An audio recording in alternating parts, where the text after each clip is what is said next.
Unit 3, Lesson 3, Exploring Quadratic Relations.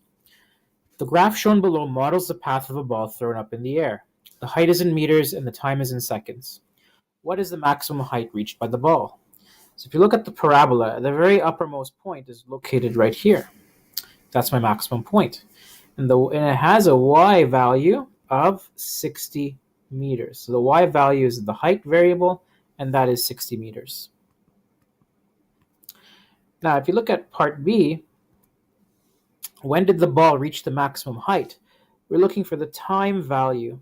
So we're going to look at the t value, or the x-coordinate of this point, and we see that it's halfway between 0 and 5, and that point is 2.5 seconds, because time is measured in seconds. Part C, how long was the ball in the air? So if you look at the starting point of the parabola at 0 and you follow the parabola's path all the way around here to the end at 5 seconds, you'd notice that the entire length of travel time through the air is 5 seconds.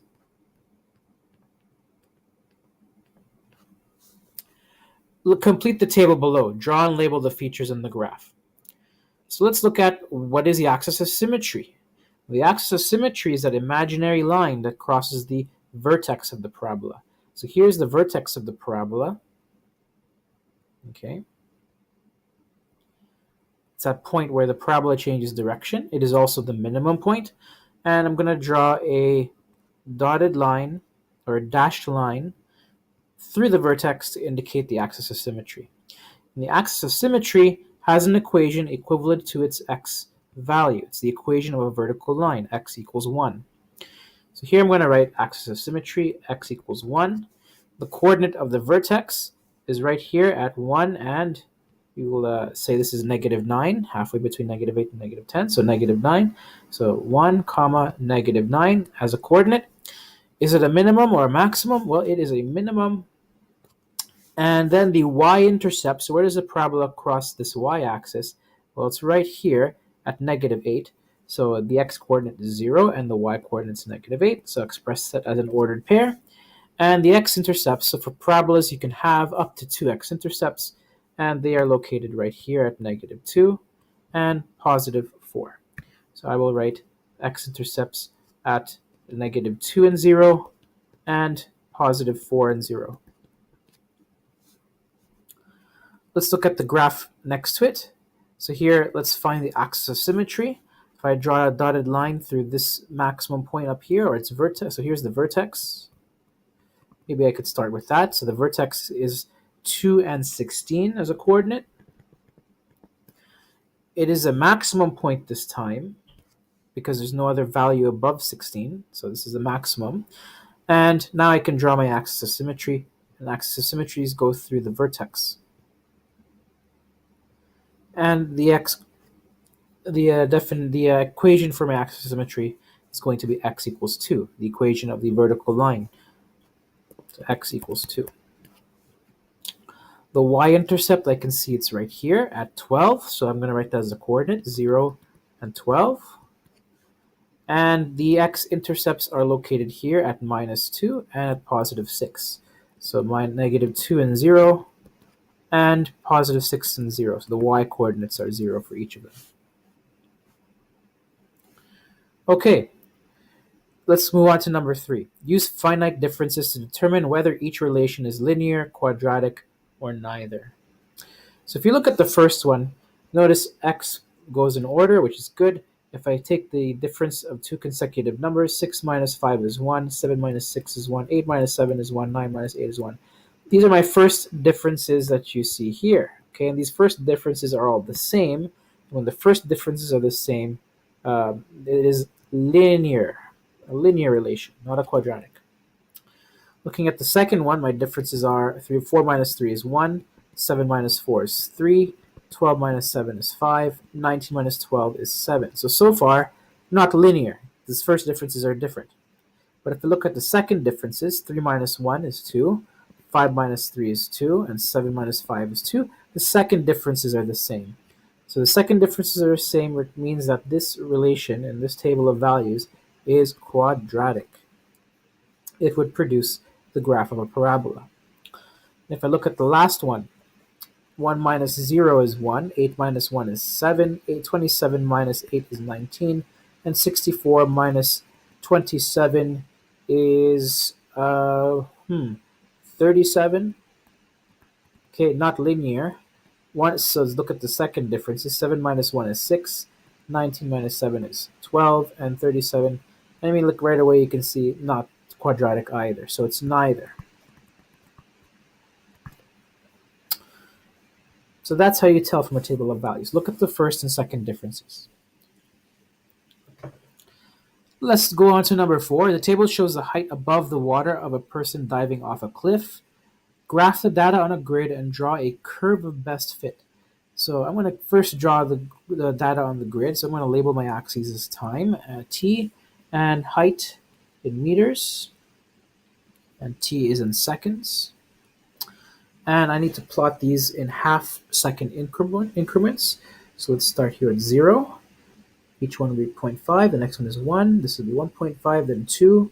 Skip 2 squares, 3, and then 2 more squares, 4, and then and so on. So we'll just we only go up to 3.5 seconds. Now for the height, it goes up to 70. Let's count how many squares I have here. 1, 2, 3, 4, 5, 6, 7, 8, 9, 10, 11, 12, 13, 14, 15. And, well, there are no half height meters. Maybe if we counted by, let's say, by 5s, it might work. So here every 2 squares would be 10. So 10, 20, 30, 40, 50, 60, then 70. Okay, and then let's start plotting our points. So we start at 0 and 70 all the way up here. 0.5 and 68, so somewhere around here. 1 and 63, so right about there. And 1.5 and 56, so right about there. 2 and 46, 2.5 and 34, 3 and 20, and 3.5 and 2. Okay, so what you might notice here is we have a kind of a parabolic shape. Okay, half of a parabola anyways. You can imagine the other half on the left side of the y-axis. But here we asked to draw a curve of best fit. And a curve of best fit is just not a line, but a curve that fits through as many points as possible. So it's going to look something like this. So curve fits through as many points as possible. We try to make it look parabolic. Let me try that again.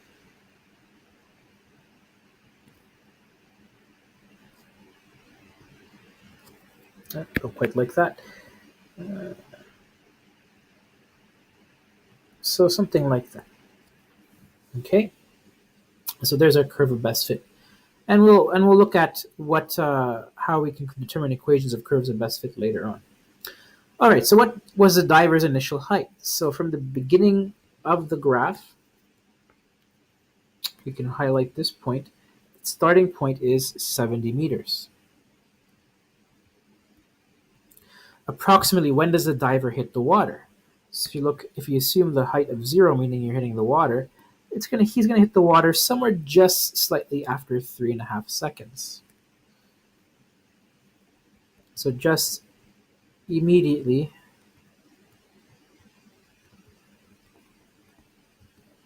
after 3.5 seconds. So you can start to look at this graph and analyze it for specific pieces of information. Okay, let's review the following sequence of models using the cubes. To complete the table, first and second differences, make a scatter plot and a line or curve of best fit. So if you have a cube of side length 0, you're not going to have a cube at all, so 0 and 0. If you have a cube of side length 1, you'll have one cube in your shape. If you have a cube of side length 2, you're going to have 4 cubes in the shape. Okay, so I'm going to write 4. If you have a cube of side length 3, you're going to have 1, 2, so here's a side length of 3, and I have 1, 2, 3, 4, 5, 6, 7, 8, 9 cubes in this shape. So here I'm going to write 9 for side length of 3.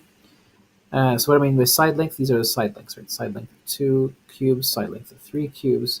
Side length of 4 cubes results in 16. 4 by 4 is 16 cubes in total. So 4 and 16. If you see the pattern, if you have 5 cubes, you can build that, but you'll find that you have 25 in total for that one. Okay.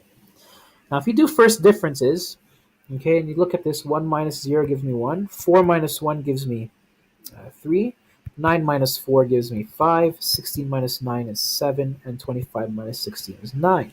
So first differences indicate that it is not linear. Second difference is 3 minus 1 is 2, 5 minus 3 is 2, 7 minus 5 is 2, so 9 minus 7 is 2. Second differences are the same. So this is a quadratic relation.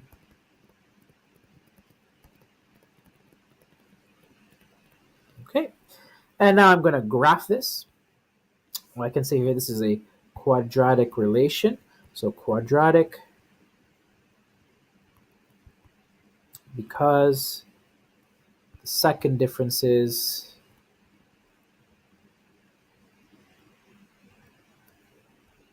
are the same. Okay, and then if I graph this, let's graph here x. So x would be the side length.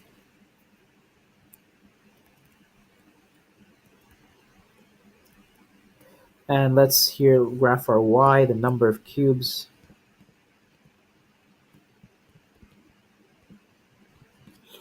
And I count here, so 0, 1, 2, 3, 4, 5. And the number of cubes, we go up to 25. So maybe I can count by fives here. So 5, 10, 15, 20, 25. And so for 0 cubes, 0, 0 side length 0, 1 side length 1, and 2 side length would be a 4, 3 side length would be a 9, somewhere around there, 4 would be 16, and 5 is 25. So if you draw kind of a curve of best fit, you might notice that, yeah, it looks parabolic, half of a parabola anyways. Like that, you can continue. All right, and so there it is, half of a parabola. And so even the curve and the shape of the graph suggests that it's a quadratic. Okay. Let's move on to number 6. The table shows the height and distance traveled by a football after it has been kicked. Plot the data on the grid and draw a curve of best fit. So let's make this the horizontal distance.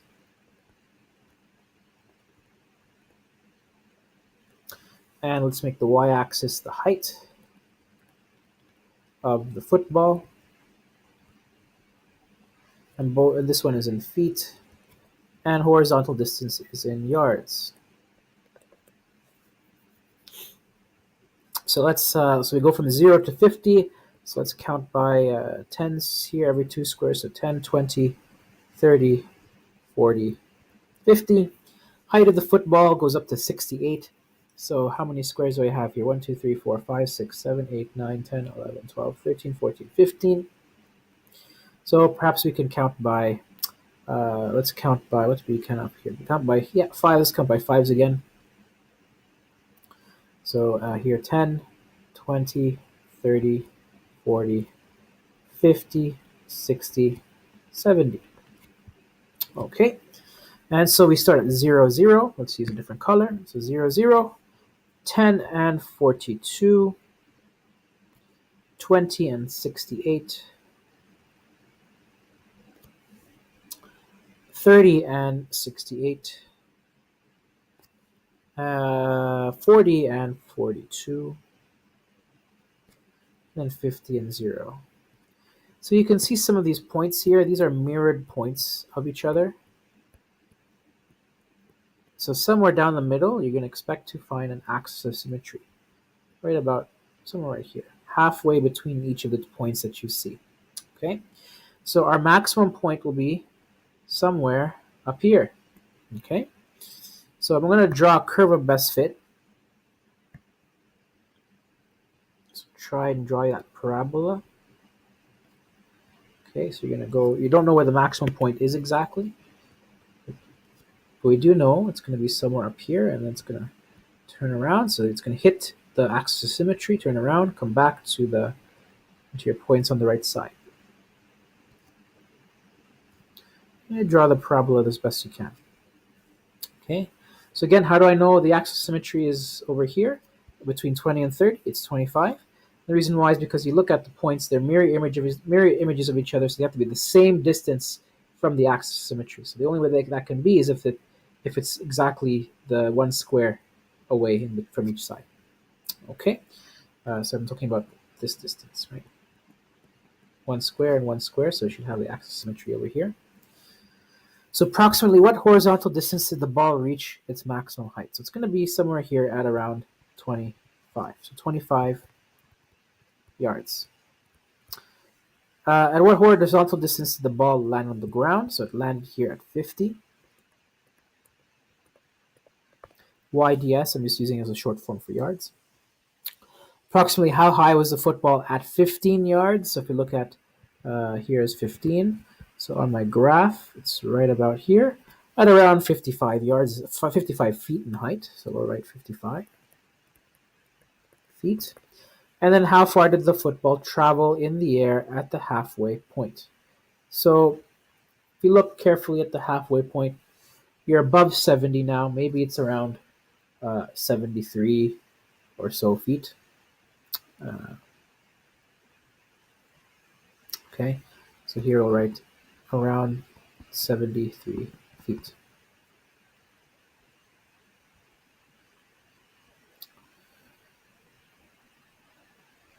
Yeah, actually, I may have done part D a little bit incorrectly. It could be, the answer shows a 16, so maybe just the way you draw the parabola can kind of change the answers. If I kind of drew the parabola a little bit better, here we can probably change our answer. Something like that. Again, it's hard unless you have an equation. So maybe you could change your answer to that one to 60.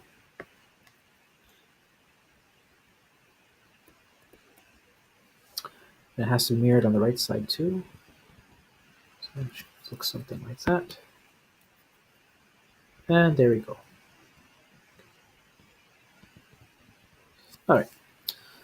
Okay, so that's how we do kind of curves of best fit, try to make predictions. We read some values off the line of best fit and a curve of best fit and graph parabolas. Okay, and so that ends this video.